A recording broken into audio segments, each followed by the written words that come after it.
Bab 6. Pembangunan ekonomi dan rezeki minyak dari tahun 1969 ke 1981. Kilas balik. Sebelum langkah maju, marilah kita konsolidasikan apa yang telah kita lewati dalam perjalanan sejarah kita sampai saat ini. Kemerdekaan membuka peluang baru dan membawa tantangan baru.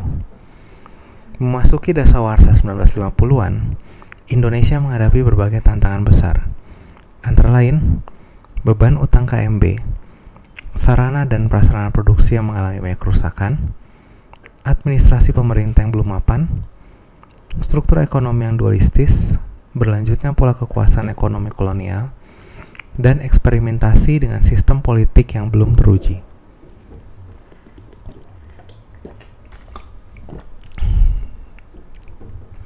Dengan latar belakang itu, pemerintahan demi pemerintahan republik yang masih belia ini berupaya untuk membangun pilar-pilar ekonomi nasional, melaksanakan program Indonesianisasi, merehabilitasi sarana dan prasarana produksi, serta industrialisasi dengan tingkat keberhasilan yang berbeda-beda.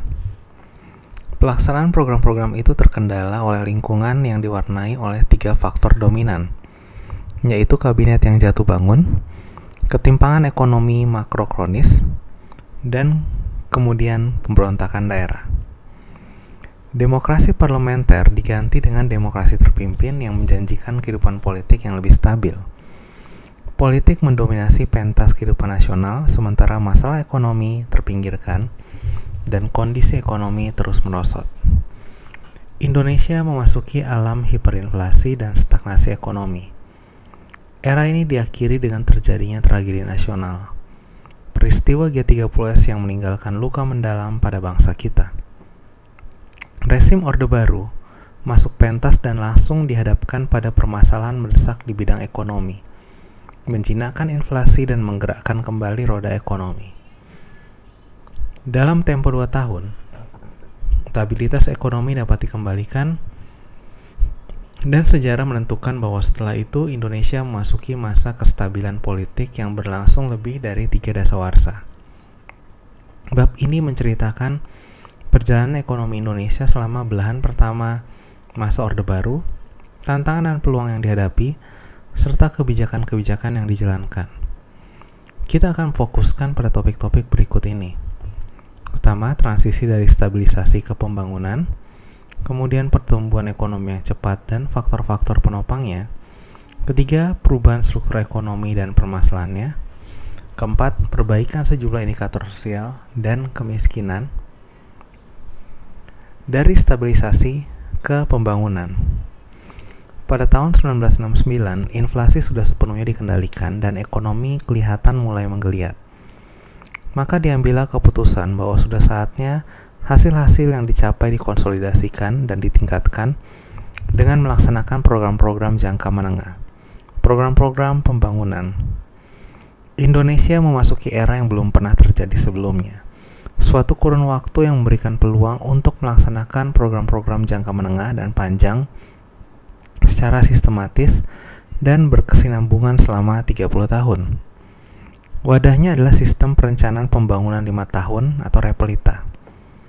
Repelita 1 dari 1969 ke 74 sebagai kelanjutan dari tahap stabilisasi dan rehabilitasi memfokuskan pada peningkatan produksi pangan beras dan rehabilitasi pembangunan infrastruktur dasar serta melanjutkan pembenahan aturan-aturan yang menghambat kegiatan ekonomi.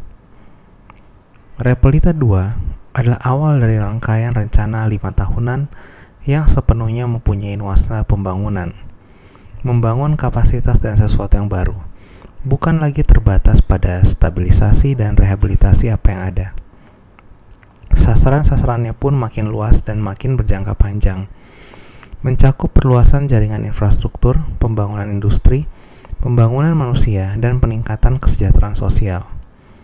Untuk pertama kalinya sejak kemerdekaan, Indonesia mempunyai kesempatan untuk merencanakan dan melaksanakan program-program yang menentukan kemajuannya dalam jangka panjang, tidak sekadar untuk bertahan hidup dari satu krisis ke krisis berikutnya. Tabel 6.1 menggambarkan peningkatan dan perluasan yang luar biasa dari program-program pembangunan pemerintah di masa ini. Keseluruhan pengeluaran pembangunan pada tahun 1979 adalah 34 kali dari pengeluaran pembangunan 10 tahun sebelumnya. Selama 10 tahun tersebut, sasaran program pembangunan diperluas dan mencakup hampir semua aspek penting pembangunan. Membangun kapasitas baru berarti melakukan investasi baru. Landasan untuk memacu investasi swasta telah disiapkan sebelumnya dengan Undang-Undang Penanaman Modal Asing 1967 dan Undang-Undang Penanaman Modal Dalam Negeri 1968. Bagi investasi pemerintah telah dibentuk IGGI sebagai forum tetap untuk mendapatkan sumber pinjaman lunak. Tetapi dalam dasawarsa 1970-an ini, Indonesia mendapatkan berkah yang tidak terduga. Harga ekspor utama Indonesia, minyak bumi, meningkat 4 kali lipat pada 1974 dan kemudian meningkat lagi 2 kali lipat pada 1979 sampai 1980. Tiba-tiba saya terbuka ruang lebar bagi pemerintah untuk meningkatkan investasi di berbagai bidang. Masalah defisit ganda yang selalu membayangi masa-masa sebelumnya serta-merta hilang. Rezeki minyak memungkinkan pemerintah untuk memperluas program-program pembangunannya tanpa harus mengorbankan stabilitas dan keseimbangan makro yang sudah dicapai dengan susah payah. Indonesia memasuki jalur cepat dalam pembangunannya. Tabel 6.1 pengeluaran pembangunan dalam APBN 1969 dan 1979. Pertumbuhan ekonomi. Selama 1967 sampai 1972, ekonomi Indonesia mencatat pertumbuhan yang fantastis, yaitu rata-rata 10,2% per tahun diukur dari PDB total atau 8% per tahun untuk PDB non-migas. Suatu hal yang lumrah pada tahap awal kebangkitan dari situasi yang sangat buruk. Lihat tabel 6.2. Tetapi kondisi ini tidak bisa berlanjut tanpa ada investasi baru. Dengan investasi baru, selama dekade 1970-an, perekonomian Indonesia masuk ke jalur pertumbuhan jangka panjangnya yang berlanjut. Selama 1972 sampai 1980, ekonomi Indonesia tumbuh rata-rata 6,8% untuk PDB total atau 7,3% untuk PDB non-migas. Tabel 6.2, pertumbuhan ekonomi menurut sektor 1967 sampai 1972 dan 1972 sampai 1980 rata-rata per tahun. Pembangunan industri. Tabel 6.2 juga menunjukkan bahwa sektor industri adalah sektor ekonomi yang paling cepat pertumbuhannya. Dalam periode ini, sektor industri adalah motor penggerak utama pertumbuhan ekonomi nasional. Di balik itu, memang dilaksanakan investasi besar-besaran di bidang industri oleh pemerintah, BUMN, dan swasta, dari dalam dan luar negeri.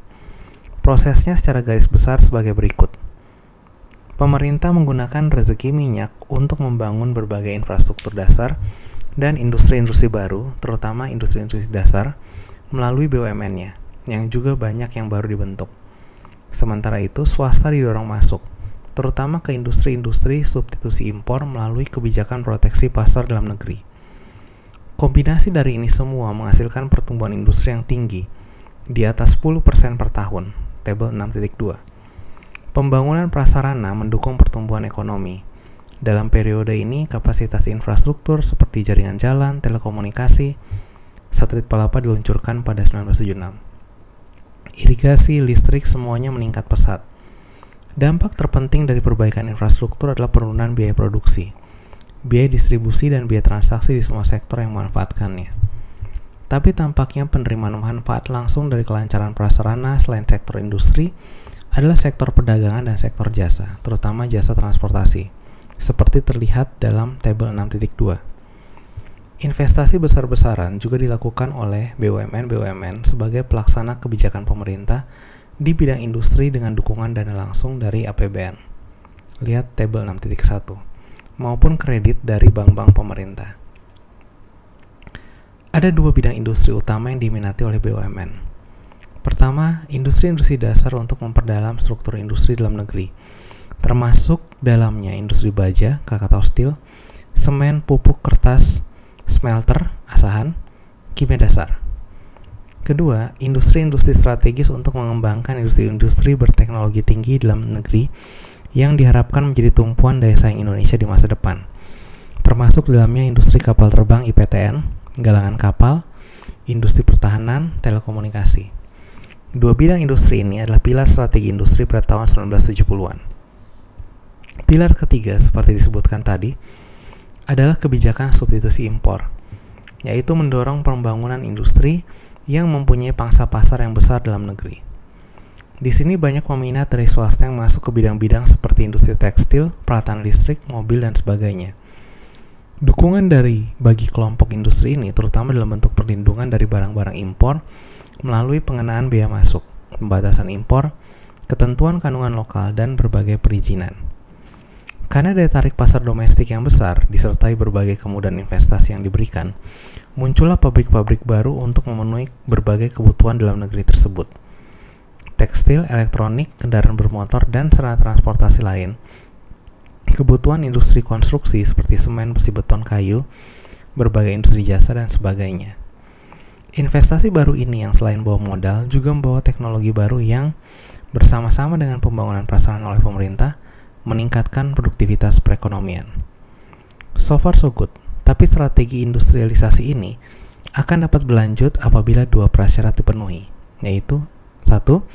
Tetap tersedia dana yang cukup untuk membiayai keberlanjutan investasinya yang secara umum padat modal, dan 2. Tetap diberikan tingkat proteksi yang cukup terhadap persaingan dari luar.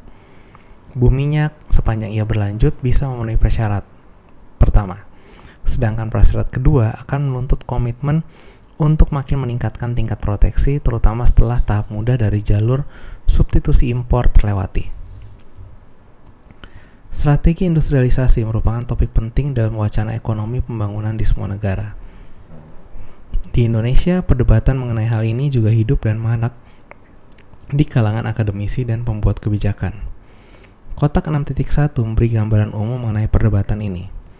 Perdebatan terus bergulir, tetapi akhirnya kondisi dan keniscayaan di lapangan yang mempunyai kata akhir. Seperti yang akan kita bahas dalam bab 7 nanti, sejarah menentukan bahwa boom minyak berakhir di awal tahun 1980-an. Prasyarat 1 bagi strategi industrialisasi seperti yang dipraktikkan pada masa ini menjadi sulit dipenuhi dan perubahan strategi harus terjadi. Strategi baru menekankan pada industri yang padat karya dan yang mampu bersaing di pasar dunia. Kotak 6.1, teknolog versus teknokrat. Sejumlah pengamat mensinyalir bahwa boom minyak memicu perubahan kebijakan pembangunan industri secara mendasar. Apabila sebelumnya peranan pemerintah untuk mengarahkan perkembangan industri tidak menonjol dan lebih menekankan pada upaya menghilangkan hambatan-hambatan pada investasi dan perdagangan untuk membangkitkan kembali ekonomi, maka di masa ini pemerintah mengambil peran aktif untuk memilih dan mengarahkan industri-industri mana yang diprioritaskan untuk didukung dengan kebijakan khusus dan dengan dana dari APBN dan perbankan pemerintah. Kebijakan pertama sebelum boom minyak diasosiasikan dengan para teknokrat atau ekonom, kebijakan kedua dikaitkan dengan para teknolog atau insinyur. Esensi perbedaannya adalah sebagai berikut. Kebijakan pertama berpandangan bahwa strategi terbaik untuk membangun industri adalah dengan menciptakan iklim usaha yang sehat dan menghilangkan hambatan-hambatan untuk menarik investasi sebesar-besarnya. Dengan cara ini, industri-industri yang dibangun dipastikan sudah teruji kelayakannya, sehingga sektor industri nantinya akan terisi oleh perusahaan-perusahaan yang memiliki daya hidup dan daya saing tinggi. Strategi ini mengandalkan pada investasi swasta, dalam dan luar negeri, dan pemerintah bertugas menciptakan dan memelihara iklim usaha yang baik dan barangkali menyediakan prasarana dasar. Kebijakan kedua melihat sektor industri sebagai suatu sistem yang terdiri dari cabang-cabang industri yang saling terkait, berdasarkan alur teknologi. Pembangunan industri tidak boleh dilepas kepada kemauan investor semata, tetapi pemerintah harus mengarahkan secara aktif cabang industri mana yang harus dibangun lebih dahulu, sehingga nantinya tercipta sektor industri yang kuat mengakar pada sistem teknologi yang mantap. Ada 3 versi dari kebijakan ini.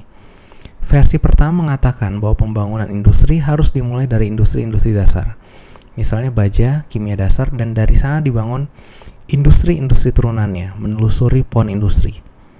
Versi kedua memilih untuk memulai dari industri-industri berteknologi tinggi, Misalnya, pesawat terbang, komputer, yang diharapkan dapat kemudian menyebarkan kemampuan teknologi, nilai tambah, dan produktivitas ke cabang-cabang industri lain. Versi ketiga berpandangan bahwa cara terbaik untuk membangun industri adalah dengan memanfaatkan semaksimal mungkin kekayaan alam dan bahan mentah yang tersedia melimpah dalam negeri, hasil tambang, energi hasil perkebunan, dan secara bertahap meningkatkan derajat pengolahannya untuk mendapatkan nilai tambah yang lebih besar dan sekaligus memenuhi kriteria pohon industri. Ketiga versi dari kebijakan kedua ini memerlukan kebijakan intervensi yang dalam dari pemerintah, yang mensyaratkan birokrasi yang efektif. Dan, terutama untuk versi pertama dan kedua, membutuhkan dana pemerintah atau yang dijamin pemerintah yang besar, yang mendaki adanya ruang fiskal yang besar. Kita lihat bahwa kebijakan pertama maupun ketiga versi kebijakan kedua sama-sama punya landasan logika yang masuk akal. Barangkali yang menentukan akhirnya adalah persyaratan-persyaratan mana yang bisa dipenuhi untuk menjalankannya secara konsisten. Dengan tersedianya dana minyak, kebijakan kedua mendapat angin, dan seperti yang disebutkan dalam teks, pemerintah dan BUMN membangun proyek-proyek industri seperti yang disarankan kebijakan ini. Tetapi dengan merosotnya harga minyak pada tahun 1980-an, bandul kembali ke kebijakan pertama, karena tuntutan keadaan. Pada masa ini, proyek-proyek besar yang dimulai di masa sebelumnya, terutama yang tidak melewati uji kelayakan yang seharusnya, dihentikan. Perdebatan mengenai pilihan strategi industrialisasi berlangsung sampai sekarang dan tidak hanya di Indonesia. Sebagai bahan renungan, apakah dari semua itu harus dipilih satu strategi yang dianggap paling benar? Apakah tidak mungkin kita mempunyai rencana besar industrialisasi berjangka panjang yang secara realistis mengkombinasikan kebijakan-kebijakan tersebut sesuai pemenuhan prasyarat-prasyaratnya di setiap tahap? Pembangunan pertanian, program swasembada beras. Sumber pertumbuhan penting lain di masa ini, di samping industri dan jasa, adalah sektor pertanian, terutama pertanian pangan, dan lebih khususnya produksi beras. Keinginan untuk berswasembada beras adalah cita-cita semua kabinet sejak kemerdekaan, tapi baru pada masa ini upaya terpadu dan berkesinambungan dilaksanakan.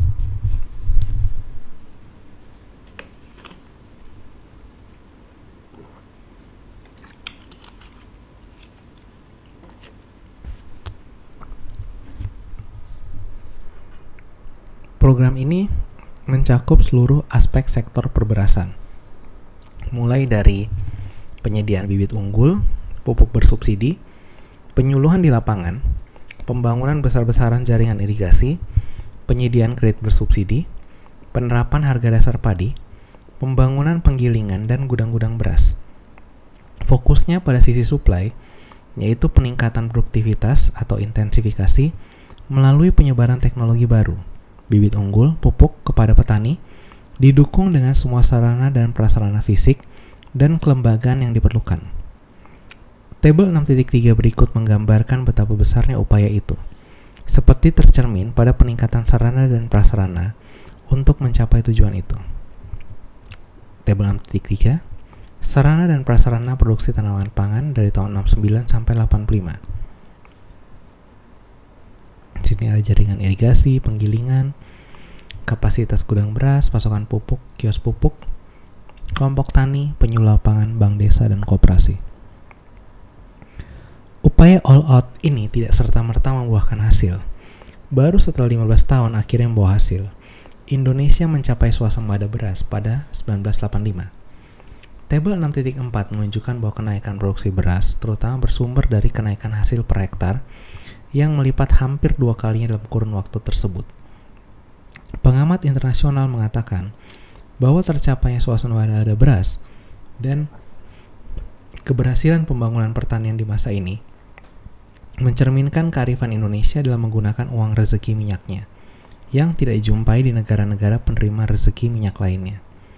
Satu catatan penting bagi program di masa depan, program swasembada pada intinya adalah program peningkatan sisi supply, khususnya aspek produktivitasnya. Barangkali bisa dicatat bahwa tidak ada 1 tahun pun semasa program ini dilaksanakan impor beras dilarang, untuk menjaga insentif bagi petani, tapi juga untuk menjaga agar harga beras tetap terjangkau oleh konsumen dalam negeri. Keduanya adalah konstituen yang sangat pentingnya. Pemerintah pada waktu itu mencoba mempertahankan harga dalam negeri beras sedikit di atas harga internasional. Ini terutama dilaksanakan dengan mengefektifkan mekanisme pengamanan harga dasar dan mengenakan biaya masuk pada tingkat moderat, bukan dengan pelarangan impor. Pelarangan impor memang bukan instrumen untuk mencapai swasembada. Lingkungan kebijakan. Marilah kita melihat lebih dalam lagi di balik proses ekonomi teknis ini dan menanyakan faktor-faktor apa yang memungkinkan kebijakan-kebijakan yang dirancang dalam dasawarsa ini bisa berjalan cukup baik. Jawabannya, sekali lagi, adalah lingkungan kebijakan yang mendukung. Suasana lingkungan apa yang melatar belakanginya? Mengapa hal yang sama tidak terjadi misalnya sewaktu Indonesia mendapatkan rezeki karet dan minyak dari Perang Korea pada awal tahun 1950-an? Ada 3 faktor penting mengapa kali ini proses pertumbuhan dapat berlanjut.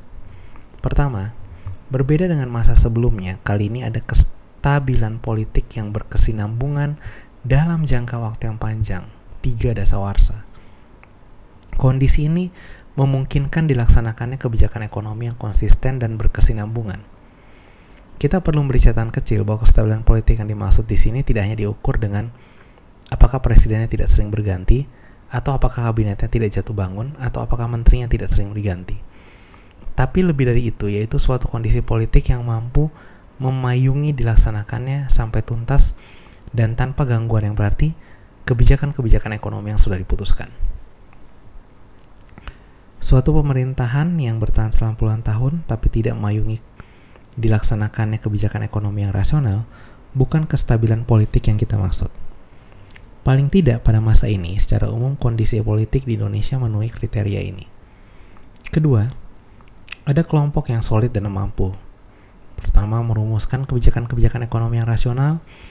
2, mendapatkan kedukungan atau payung politik yang diperlukan. Dan yang 3, melaksanakan secara operasional dengan baik kebijakan-kebijakan tersebut. Kelompok seperti itu ada di Indonesia pada masa itu, yaitu kelompok teknokrat yang dipimpin oleh Profesor Wijayoniti Sastro. Ketiga, adanya niat politik yang kuat untuk tetap menjaga keseimbangan ekonomi makro. Dalam perspektif jangka panjang, stabilitas dan pertumbuhan adalah 2 sisi dari satu mata uang.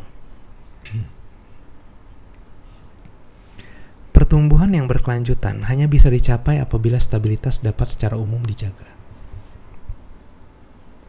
Stabilitas memungkinkan kebijakan-kebijakan sektoral dilaksanakan secara konsisten dan berkesinambungan.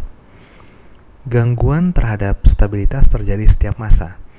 Tapi pemerintah pada masa yang kita bahas di sini, dengan pengalaman pahit instabilitas ekonomi masih segar dalam ingatan, ternyata memiliki tekad politik kuat untuk menjaga stabilitas ekonomi, meski kadangkala harus menelan pil pahit. Bu Minyak pun bukan seluruhnya berkah. Ia membawa tantangan tersendiri terhadap stabilitas yang memerlukan standar kepekaan dan kedisiplinan tertentu dalam menjaga keseimbangan makro. Lihat kotak 6.2. Di masa ini, juga terjadi 2 peristiwa penting yang bisa mengganggu stabilitas ekonomi, tapi segera diatasi. Kotak 6.3 dan kotak 6.4. Ketiga kondisi tersebut, yaitu adanya suasana politik yang mendukung, kelompok pelaksana yang solid dan mampu merumuskan dan melaksanakan kebijakan, dan komitmen kuat untuk menjaga stabilitas ekonomi, belum pernah terpenuhi di masa-masa sebelumnya. Dan, seperti yang akan kita lihat dalam perjalanan sejarah kita, tidak selalu dapat dipenuhi di masa-masa setelah itu. Kotak 6.2. Pengendalian makro sewaktu boom ekspor. Fluktuasi harga dunia komoditi ekspor utama Indonesia sangat mempengaruhi stabilitas ekonomi dalam negeri. Dalam literatur, ini disebut term of trade effect. Oil boom 1974-81 sangat baik bagi tersedianya dana untuk investasi. Tetapi bersamaan dengan itu, juga menimbulkan masalah pengelolaan stabilitas ekonomi yang tidak mudah. Prinsip anggaran belanja berimbang bukan kebijakan yang terbaik, karena kenaikan penerimaan negara dari minyak harus dipakai habis pada tahun yang sama. Situasi ini menciptakan adanya 2 tekanan ekonomi, tekanan inflasi dan tekanan pada impor. Demam inflasi mewarnai masa ini. Selama 1974-81, laju inflasi mencapai rata-rata 18% per tahun. tersedianya dana anggaran yang besar juga mempunyai dampak melonggarnya standar uji penggunaannya. Pengalaman masa ini menggarisbawahi pentingnya dana rezeki nomplok dari sumber manapun tidak dihabiskan, tetapi sebagian disimpan di luar negeri sebagai tabungan pemerintah dalam bentuk sovereign fund untuk digunakan nanti apabila boom berakhir, yang memang terjadi setelah 1981. Selalu ingat bahwa dalam kehidupan ekonomi suatu negara selalu ada masa longgar dan masa sempit. Kebijakan seperti ini tampaknya diupayakan pada masa ini, tapi karena berbagai hal tidak dapat dilaksanakan secara penuh, sehingga dampak negatif dari boom minyak masih dirasakan.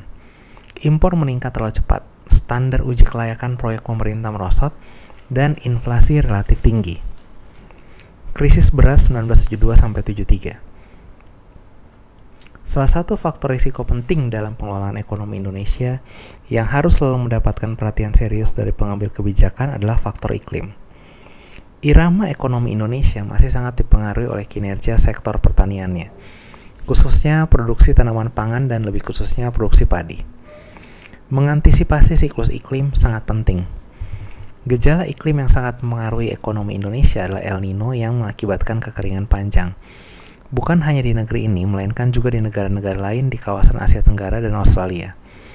Gejala El Nino dapat terjadi kapan saja dengan berbagai derajat intensitas. Pada masa lalu, pengalaman menunjukkan bahwa kekeringan berat dapat terjadi dalam siklus 5-10 tahunan. Tetapi karena perubahan iklim akhir-akhir ini, siklus tersebut menjadi makin sulit diprediksi.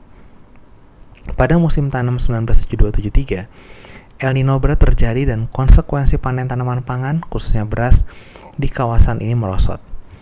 Di Indonesia, panen tidak mencukupi kebutuhan beras dalam negeri. Pemerintah berupaya untuk menambah pasokan beras dalam negeri dengan mendatangkan impor. Sayangnya, negara-negara penghasil utama beras di kawasan ini juga terkena dampak kekeringan, sehingga produksi mereka merosot. Beras langka di pasaran dunia. Pada waktu itu diupayakan untuk memasok pengganti beras seperti bulgur dan tepung terigu, tapi ternyata kebiasaan makan beras tidak mudah diubah. Kekurangan pasokan dalam negeri mengakibatkan harga beras meroket. Sewaktu panen besar pada Maret 1972, harga beras di Jakarta adalah Rp47,5 per kilogram. Pada Desember 1972, harga beras naik menjadi Rp78,1 per kilogram, dan pada Januari 1973 menjadi Rp84,35 per kilogram atau naik 78% dari Maret 1972. Kenaikan harga beras tidak bisa diredam dengan impor yang datang pada bulan-bulan kemudian dan hanya menjadi stabil setelah datang panen raya 1973-74 yang ternyata lebih baik. Peristiwa ini makin perkuat tekad pemerintah pada waktu itu untuk secepatnya mencapai swasembada beras. Iklim merupakan faktor penting penentu irama ekonomi Indonesia sampai sekarang dan untuk masa mendatang. Kotak 6.4, krisis Pertamina. Krisis Pertamina adalah sebuah peristiwa yang tidak diantisipasi, tetapi apabila tidak ditangani segera dapat menggoyahkan pengendalian makro dan mengacaukan strategi pembangunan. Di tengah-tengah boom minyak, perusahaan negara yang menangani minyak di negeri ini tiba-tiba pada Februari 1975 tidak mampu membayar utangnya yang jatuh waktu sebesar 100 juta US dollar. Demi menjaga kredibilitas Indonesia di dunia internasional, pemerintah melalui Bank Indonesia membayar jumlah ini sambil menyatakan bahwa seluruh utang Pertamina dijamin oleh negara.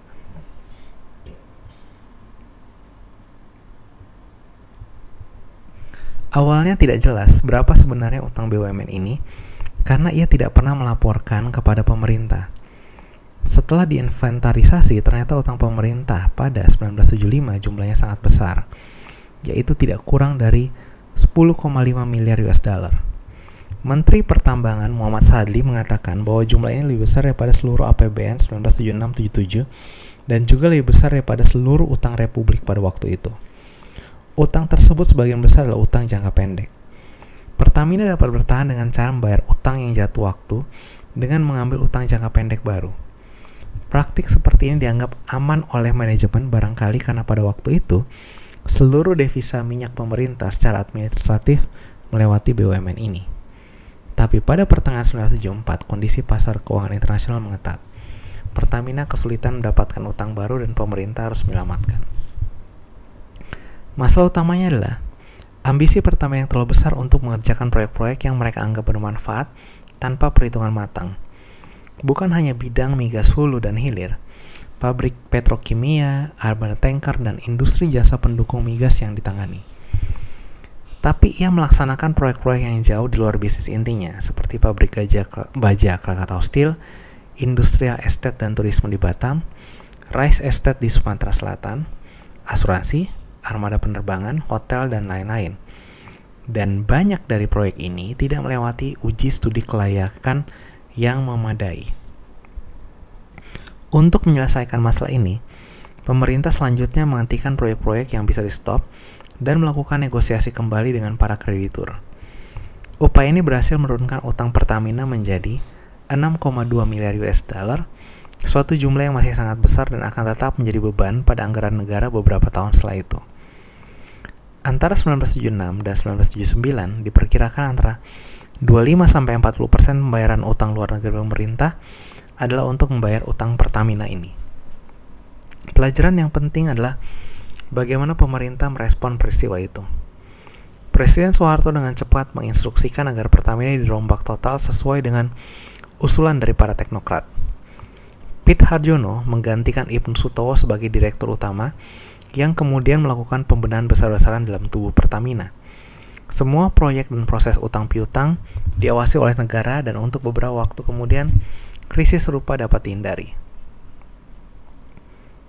Perubahan struktural, pergeseran sektoral dan produktivitas. Pertumbuhan ekonomi yang cepat pada masa ini diikuti dengan beberapa perubahan penting pada struktur ekonomi Indonesia. Perubahan komposisi PDB ditunjukkan dalam tabel 6.5 berikut ini. Peran sektor primer dalam PDB menurun, tapi dengan satu catatan penting, yaitu bahwa satu subsektor di dalamnya, subsektor tanaman pangan, tidak menurun terutama karena keberhasilan program intensifikasi beras. Sementara itu sektor migas dan pertambangan meningkat sampai 1980 karena boom minyak, tapi kemudian menurun karena boom berakhir.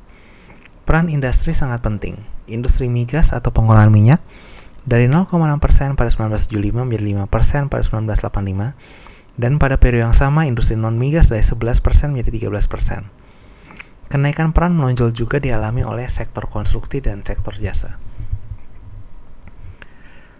Pergeseran sektoral ini penting karena masing-masing sektor mempunyai tingkat produktivitas yang berbeda, sehingga pergeseran sarana produksi antar sektor mempunyai implikasi pada pertumbuhan ekonomi nasional.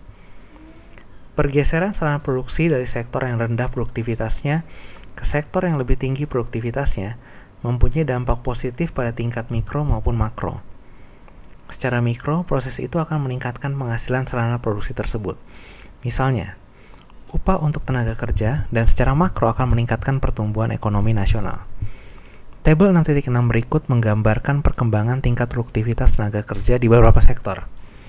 Pada 1971, sektor pertanian punya tingkat produktivitas tenaga kerja terendah dengan indeks sama dengan 100.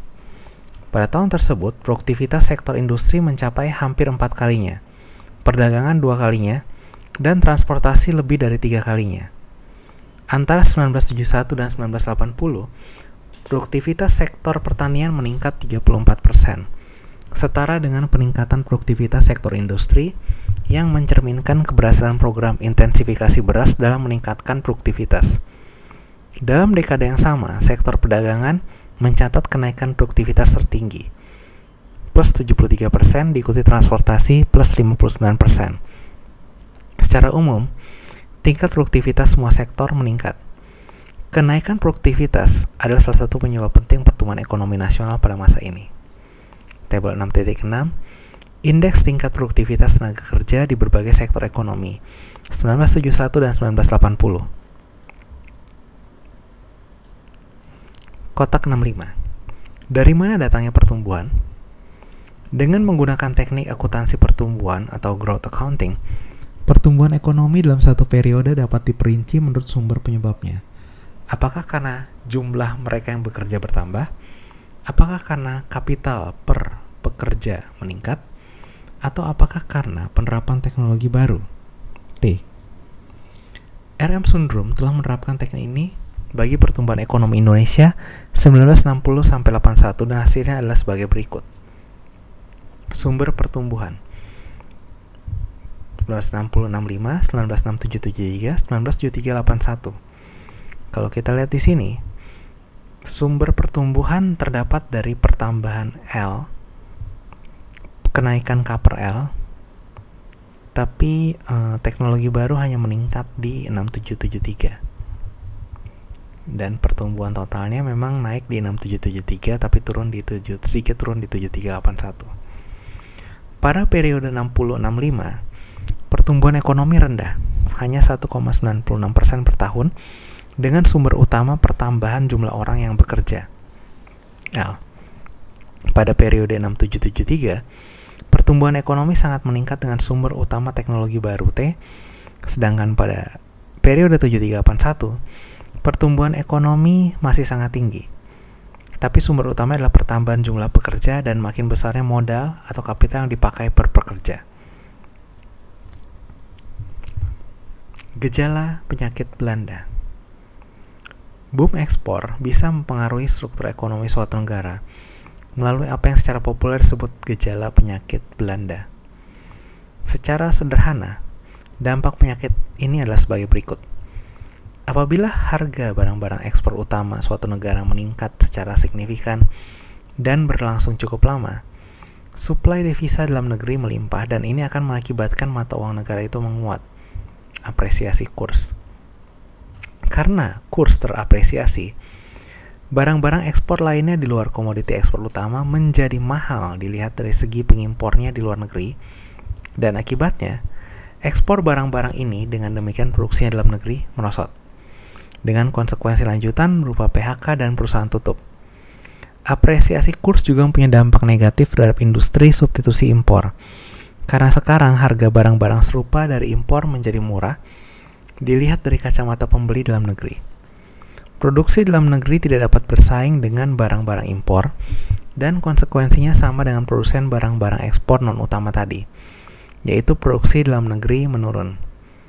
Hanya komoditi-komoditi yang harganya naik tadi yang terus meningkat produksinya.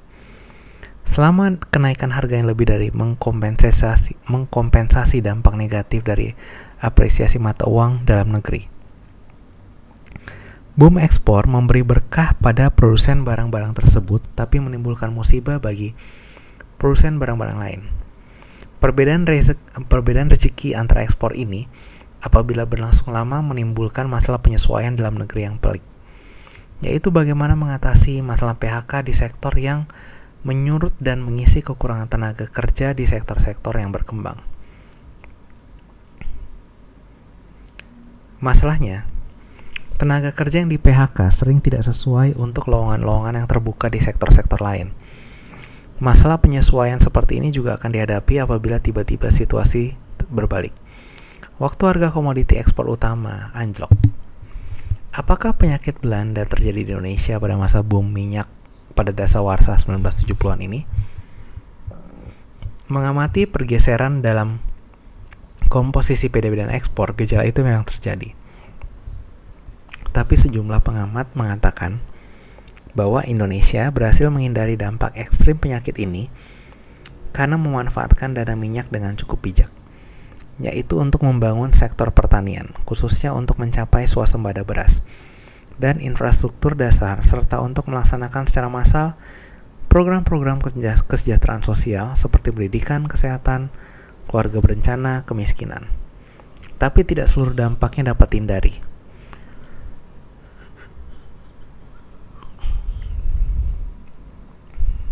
Sejumlah pengamat mengatakan bahwa tersedianya dana melimpah menyebabkan munculnya industri-industri yang tidak efisien dan tidak dapat hidup dalam suasana persaingan global yang harus dihadapi Indonesia ke depan.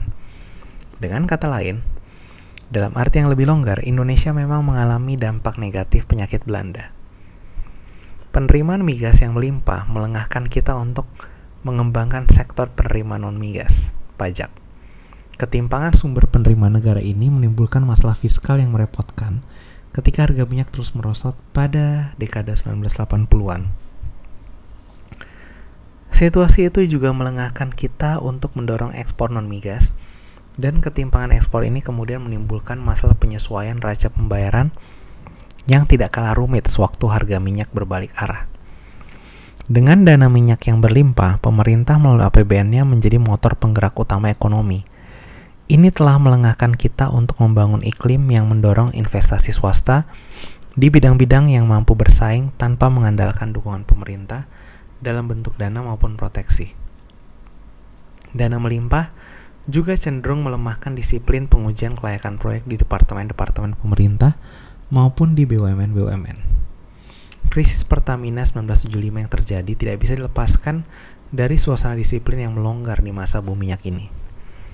Dampak-dampak negatif ini menjadi masalah-masalah nyata yang harus dihadapi dan diatasi ketika harga minyak berbalik arah pada dasawarsa 1980-an.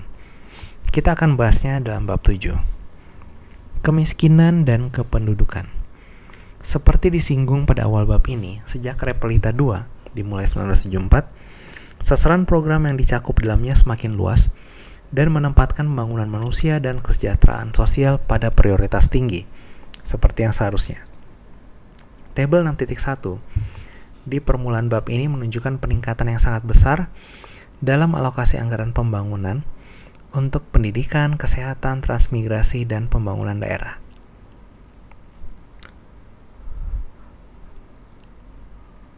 Konsumsi dan kemiskinan.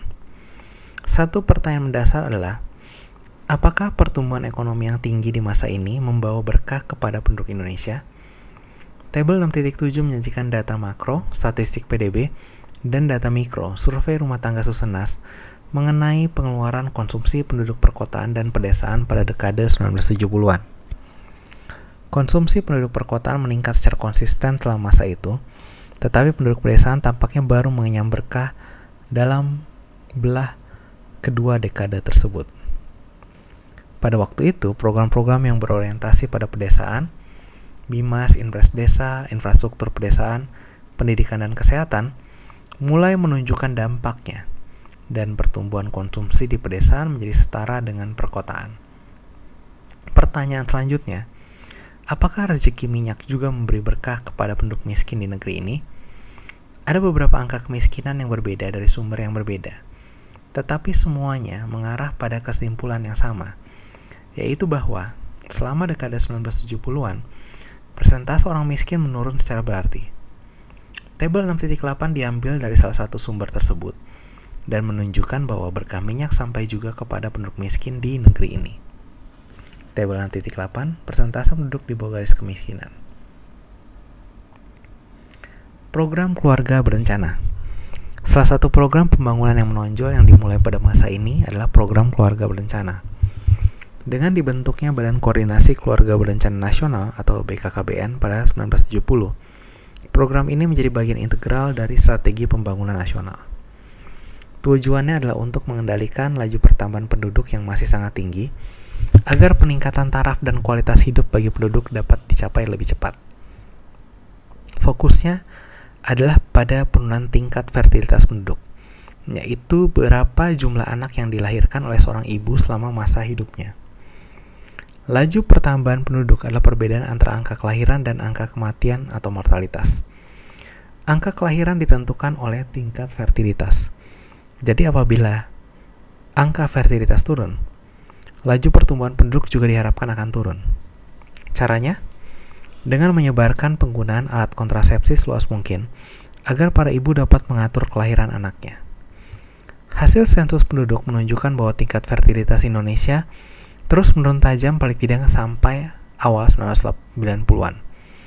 Tingkat fertilitas total Indonesia menurun dari sekitar 5,6 pada 1960 sampai 65 menjadi 3,4 pada 1985 sampai 90, 2,55 pada 95 sampai 2000, dan 2,35 pada 2000 sampai 2005.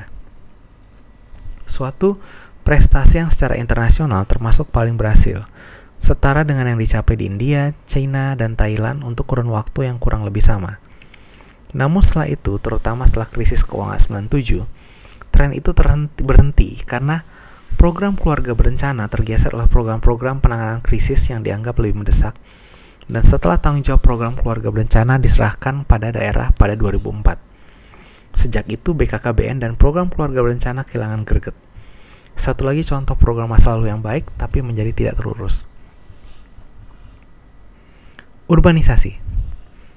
Satu gejala sosial yang terjadi pada pasca kemerdekaan dan di masa depan akan semakin menjadi problema yang urgent adalah terjadinya urbanisasi atau perpindahan penduduk dari pedesaan ke perkotaan secara besar-besaran. Urbanisasi mengalami akselerasi mulai tahun 1970 dan makin cepat dari tahun ke tahun. Pengalaman di negara-negara lain menunjukkan bahwa urbanisasi dengan dukungan lingkungan yang memadai dapat menjadi pendorong industrialisasi dan pembangunan. Tetapi urbanisasi yang terlalu cepat dan tidak dibarengi daya dukung yang memadai akan menimbulkan masalah sosial besar dan akhirnya justru menghambat industrialisasi. Persentase penduduk yang tinggal di perkotaan Indonesia pada 30-2010, tabel 6.9. Laju urbanisasi dipengaruhi oleh strategi pembangunan yang dipilih.